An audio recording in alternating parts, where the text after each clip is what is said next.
Okay, to set up your first reaction, you're going to make sure that you have sodium and water selected. So for each different first reactant, we've selected 2 different options. So you're not doing all of them, but just 10 of them. If you forget to do the second choice in experimental setup, the problem with that is that it's not set up to collect additional gas. And if there's a gas that's created, then right here you'll see that you're going to lose some mass. So the gas collection,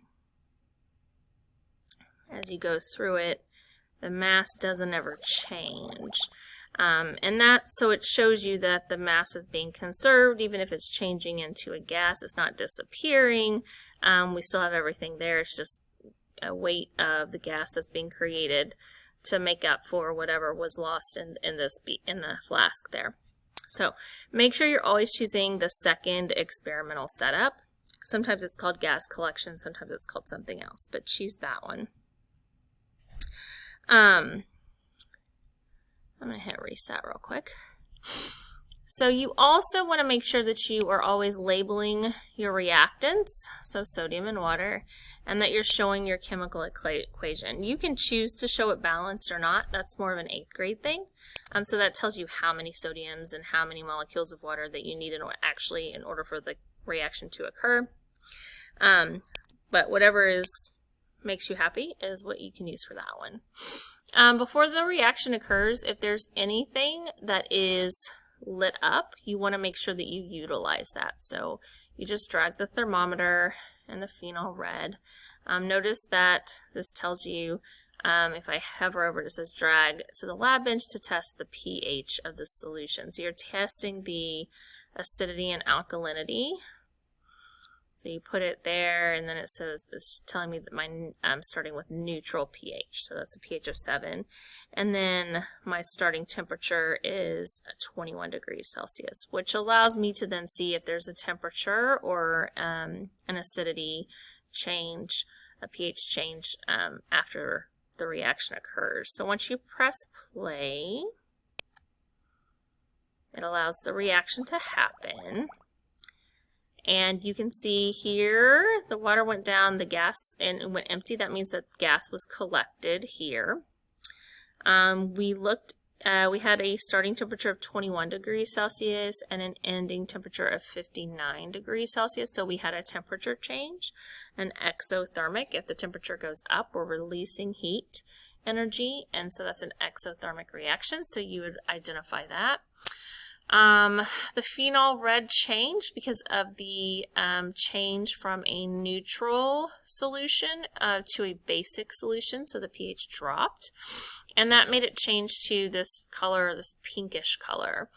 So it was a yellow to pink, of course, is a color change. The other thing that's happened here is you have 2 additional tools that have lit up. So you're going to drag the glowing splint to the gas, and it looks like nothing happened. Glowing splint does not ignite, so you need oxygen for something to ignite. But if I do the burning splint where it's already ignited, then it says burning splint causes a small explosion. So this is a flammable or reactive gas that's been created. However, we know it's not oxygen. If we look down here, you can see that the reactant is H2. So H2 is hydrogen, is what that gas was that's created. What's left in the beaker then is this new clear solution, NaOH, sodium hydroxide. It does not tell you the name of the reactants. It just shows you the reactants here. So you're just going to copy the chemical formulas for the new products here. And that's what you're going to put in your product column. All right, so this is your handout, and this is how the information from here translates onto your handout. So here, when I have the chemical equation shown, I'm looking at my products are on the right side of the arrow. So I just wrote 2NaOH plus H2. If you didn't have it balanced, then the answer would just be NaOH plus H2. You write that in your products. That's the new product that's been produced. And then over here you have described the new substance. So I just put, you know, obviously we're left with this liquid, but the liquid has a different pH than the original liquid. So it's a new clear liquid, even though the color didn't change. And then we had a gas that was produced. It did bubble, and that gas was flammable. So I wrote a flammable clear gas and a clear liquid were my new substances.